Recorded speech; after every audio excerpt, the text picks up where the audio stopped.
참 예수님,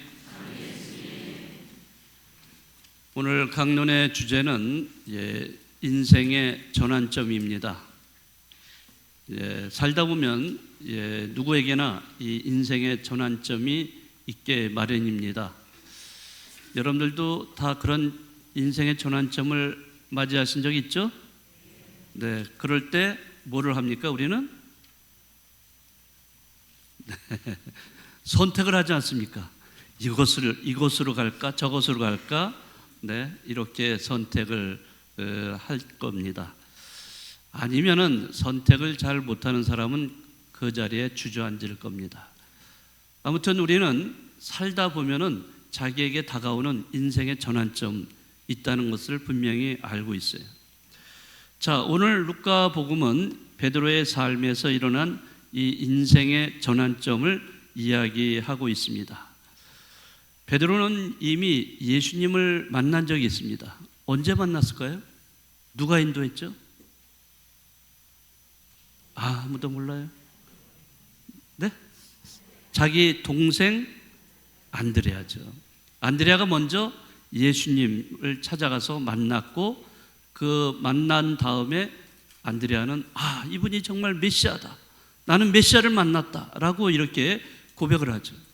그거를 자기 혼자만 간직한 게 아니라 즉시 달려가서 만난 사람이 누구예요? 이렇게 대답들이 없으세요. 너무 추워서 입이 얼으셨나 봐. 네, 베드로잖아요. 자기 형 베드로에 찾아가서 나는 메시아를 만났다. 그리고서 베드로를 예수님께 인도하잖아요. 그러면서 베드로가 예수님을 만나게 됩니다. 자, 이렇게 예수님을 만나고 체험을 했던 그 베드로인데, 또 베드로는 예수님을 또 체험을 해요. 언제? 베드로의 장모가 있어요. 근데 장모가 어느 날 열병에 걸렸어요. 굉장히 고통스러워하고 있는 이런 상황입니다. 자, 그럴 때 예수님께서 그의 집에 오셔서 그 장모의 열병을 치유를 해 주십니다. 그래서 베드로는 또 이렇게 치유해 주시는 예수님을 또 체험을 합니다. 자, 그런데도 불구하고 베드로는 예수님이 어떤 분이신지 정확하게 이해를 잘 못하고 있었어요. 그는 여전히 고기를 잡고 사는 그런 어부의 삶을 계속 살아가고 있었던 것입니다. 자, 그런데 어느 날 예수님께서는 군중에게 말씀을 마치신 다음에 밤새도록 단 한 마리도 물고기를 잡지 못한 베드로에게 뭐라고 말씀하시냐면, 자, 깊은 데로 저어가서 그물을 내려서 고기를 잡아라. 자, 이런 말씀을 내려주십니다. 자, 베드로는 평생을 어부로 살아왔어요. 그러면은 고기를 잡는 데는 굉장히 능숙한 전문가예요. 그런데 이 전문가라도 밤새도록 그물을 내렸지만 한 마리도 못 잡은 상태예요. 그런데 예수님은 그에게 깊은 데로 가서 그물을 내려서 고기를 잡아라, 이런 말씀을 하시니까 너무나 어이가 없는 겁니다. 의아하게 생각을 했죠. 그렇지만은 베드로는 그 전에 예수님을 만난 적이 있기 때문에 그래서 예수님 말씀에 따라서 그물을 칩니다. 그런데 정말 놀랍게도 그물이 찢어질 만큼 너무나 많은 물고기를 잡게 됩니다. 밤샘을 하면서 잡으려고 했지만 단 한 마리도 잡을 수가 없었는데, 상상을 할 수 없을 정도로 수많은 물고기를 잡은 베드로는 너무나 놀라워합니다. 그리고 즉각적으로 예수님 앞에 가서 무릎을 꿇고 이렇게 고백을 하죠. 주님, 저에게서 떠나가 주십시오. 저는 죄 많은 사람입니다. 라고 이렇게 고백을 하고 있습니다. 그 거룩한 분을 만나는 순간 베드로는 자기가 죄인이라는 생각을 하게 된 거예요. 너무나 그분은 거룩하신 분이기 때문에 내가 감히 가까이 갈 수 없는 그런 죄인이라는 고백을 할 수밖에 없었던 겁니다. 자, 그러할 때 예수님은 베드로를 향해서 이런 말씀을 들려주시죠. 자, 이제부터 너는 누구를 낚을 것이다?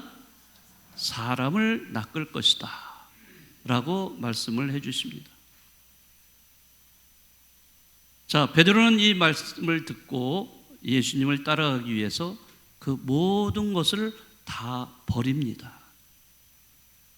자, 이렇게 해서 베드로는 삶의 전환점, 삶의 터닝 포인트를 맞이했던 것이고, 그것으로 인해서 새로운 삶으로 나아가게 된 사람이 된 것입니다. 사람마다 누구에게나 살다 보면 이런 인생의 전환점, 삶의 터닝 포인트를 맞이하게 됩니다.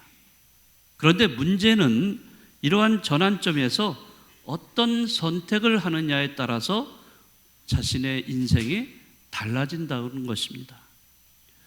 자, 오늘 여러분들 제1독서와 제2독서를 잘 들으셨을 겁니다. 제1독서는 누가 나오는 얘기죠? 예언자 중에 이사야 예언자. 이사야 예언자가 하느님의 부르심을 받는 그 내용을 오늘 서술하고 있는 것입니다. 어떻게 이사야가 예언자로 불림을 받았는가, 이것을 보여주고 있습니다. 자, 환시 중에 이사야가 하느님 어전에 나오게 됩니다. 자, 그렇게 해서 거기서 거룩하신 하느님을 만나게 돼요. 정말 이사야로서는 너무나 놀라운 그런 순간이죠. 어쩔 줄 몰라 합니다. 자, 그럴 때 천사가 부짓개로 그 뜨거운 숯을 그에 갖다가 그의 입에다가 대줍니다. 입에다 대준다는 것은 바로 이사야를 거룩하게 성화시켜준다는 것을 말합니다. 그렇게 해서 이사야는 하느님의 예언자로서의 사명을 이렇게 띠게 됩니다. 이사야는 하느님을 만남으로써 그분의 예언자로 부르심을 받고 예언자로 살게 됩니다. 또 제2독서는 고린도서입니다. 이 고린도서에서 바오로 사도는 자신의 회심 사건을 언급을 하고 있어요. 자신을 뭐라고 하냐면은 자신은 칠삭동이라고 이렇게 부르고 있습니다. 너무나 보잘것없는 칠삭동이. 자, 그런 자기 자신에게 부활하신 예수님이 갑자기 어느 날 나타나신 거예요. 그렇게 해서 교회를 박해하던 자신이 이제는 하느님의 은총으로 이방인의 선교사가 되었다, 변화되었다 하는 것을 고백을 하고 있는 내용이 바로 오늘 고린도서의 내용입니다. 자, 오늘 독서와 복음을 통해서 보면은 베드로, 그리고 이사야, 그리고 누구요? 바오로. 이 세 사람의 공통되는 점은 주님을 만남으로써 새로운 존재, 새로운 인생으로 변화되었다 하는 것을 알 수가 있어요. 주님께서는 이런 면에서 볼 때 주님께서는 늘 우리를 불러주시고 우리에게 다가오시는 분이라는 것을 알 수가 있어요. 주님은 가만히 그냥 계신 분이 아니에요. 저 하늘에 가만히 계신 분이 아니에요. 늘 우리를 불러주세요. 베드로야, 또는 데레사야, 민수야, 누구야 이러면서 불러주시는 거예요. 늘 불러주세요. 그리고 가까이 다가오십니다. 그런데 문제는 그분이 우리를 불러주시는데도 그것을 제대로 듣지 못하고 깨닫지 못한다는 데 있다는 겁니다. 오히려 그분의 부르심을 외면하고 거부하는 적도 있다는 것이죠. 그렇지만 예수님은 끊임없이 우리에게 다가오셔서 당신을 따르라고 말씀을 하십니다.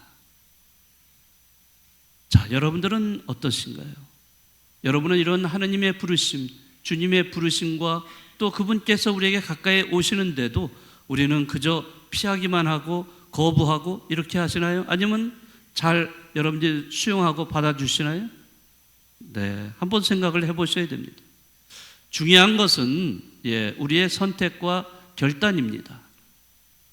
만약에 베드로가 자신에게 다가와서 깊은 데에 가서 그물을 내려서 고기를 잡아라 하시는 예수님의 말씀을 거절해 버렸다면, 또 이사야가 천사가 입술에 갖다 대는 뜨거운 수치를 거부를 해버렸다면, 또 바오로 사도가 부활하신 예수님의 지시를 무시해버렸다면 그들에게는 인생의 전환점이 있었을까요? 네, 없었을 겁니다. 그냥 여태까지 살아오던 삶, 과거의 삶을 계속 현재도 이어가면서 그렇게 변화없는 삶을 살았을 거예요. 그래서 베드로는 그저 물고기를 낚는 어부로, 이사야는 양들을 치는 목자로, 바오로는 그리스도인들을 박해하는 사람으로 남아 있었을지도 모릅니다. 그러나 그들은 인생을 변화시켰어요. 여러분들은 어떠신가요? 여러분들은 세례를 받아서 하느님의 자녀로 새로운 인생, 새로운 삶을 살아가는 사람들이 되었습니다. 과연 우리 모두는 이 하느님의 부르심에 따라서 삶을 변화하고, 그래서 물고기를 낚는 어부가 아니라 사람을 낚는 그런 어부로 살아가고 계신가요? 네, 오늘 복음은, 또 독서는 우리가 어떻게 신앙인으로 살아가고 있는지 우리 자신을 돌아보게 해주는 그런 말씀들입니다. 이제 우리는 자기 자신만을 위해서 살아가는 물고기를 낚는 어부가 아니라 이웃을 향한 삶, 이웃을 살리고 돌보고 또 이웃과 함께 나누는 삶, 즉 사람을 낚는 어부의 삶이 되셔야 합니다. 그렇게 하고 계시죠? 네. 이제는 물고기를 낚는 어부, 과거의 삶이 아니라 이제는 사람을 낚는 삶, 어부의 삶이 되시는 여러분들이, 그러한 분들이 되시기를 바라겠습니다.